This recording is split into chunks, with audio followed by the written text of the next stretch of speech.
A lot of other good games, especially in the NHC. Some real even matchups when you take a look at New Haven battling at East Noble and Columbia City at Carroll.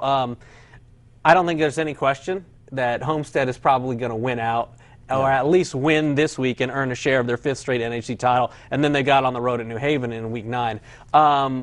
But some really good contests as far as matchups go when you talk about the NHC this week. Yeah, the Columbia City-Carroll matchup is really intriguing because Columbia City they've kind of rebuilt their program, but so has Carroll. Columbia City kind of owns this series. They've won 3 straight in this series, but that wasn't against the Carroll team that is in 2011. And I'll tell you, Carroll got blown out to a degree at Homestead, but they showed signs of playing really, really good defense. Carroll's defense is very, very solid. They slowed the Homestead offense at times, and I think that Columbia City will really struggle to move the ball against that Carroll defense. I think the Chargers snap that streak and get it done this week. Yeah, you and I were both at that game, and they really did. I mean, Homestead had 17 points at half. One was 3 were on a 56-yard field goal, which you just don't see every day. Right. And you know, they forced the Spartans into some turnovers, even doing it on special teams. So kind of it was. I know it's 31-10, but it was a good showing, I think, in many ways for Carroll. Absolutely, it was. Carroll's a much better program than they have been in recent years, as is Columbia City. But I really think that Carroll will do enough offensively with Grant Wilson, and but their defense is going to carry them the rest of this season. Now, historically, Fairfield and Busco has been a big matchup when it comes to deciding the NECC title.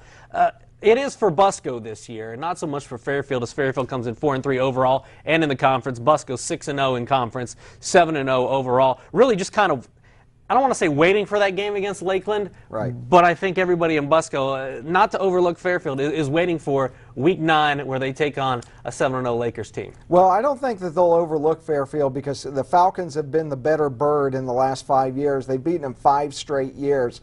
And Cherubusco has a history of stubbing their toes against Adams Central or whoever it may be that in looking ahead. So I don't think that Lee Etzler's kids will look ahead. They will take Fairfield very, very seriously because Fairfield has a history of beating them. But what a coaching job Lee Etzler's done to lose all that he lost off last year's squad and still be undefeated. If they get this one, they've got 1 game left to finish a regular season perfect. I mean, who saw that coming after losing Mathewson and Monk and all the other players that they did? Incredible coaching job by Lee Etzler this year. Yeah, Nicodemus and Lefevre have stepped into those starring roles without really missing a beat. They've been fantastic, as has pretty much the whole Busco team. A great 18-14 win. I picked him in the paper to lose to Culver Academy last week. And boy, man, I heard it when I went out to a volleyball game on Thursday night. I ate my words. What can I say about that? Anything else that you're looking forward to about this week? Yeah, there's a particularly interesting game in Northrop at Wayne because Northrop, I gave them a hard time earlier this year, said they were a disappointment in the first half of the season. They are going for their 4th win in a row. And I'll grant you, they haven't played the Patriots or Steelers or I used to be able to say the Colts. Can't really use that analogy You anymore. cannot. I'll go with my Buccaneers, though, who are going to get a win tonight. But, you know, Northrop's really turned their season around. A win this week puts them at 500 at 4-4. And then a couple of struggling teams, but it will be a very competitive matchup. Adams Central at Bluffton this week, I think, will be a very, very close game, and people will get their $5 worth if they go to that game. Yeah, I like that Northrop game. I mean, 4 straight wins. One is against Central Noble. You're talking Wayne, Concordia.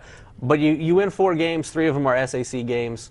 Tip of the cap to what Tim Martone's doing. Yeah, it's taken a while, progress. but he's making progress. Kind of along the lines of Carroll, maybe a year behind, but still doing good things out in Bruin country. Absolutely. All right, he's Tom Davis. I'm Glenn Marini, and we'll see you back here next week.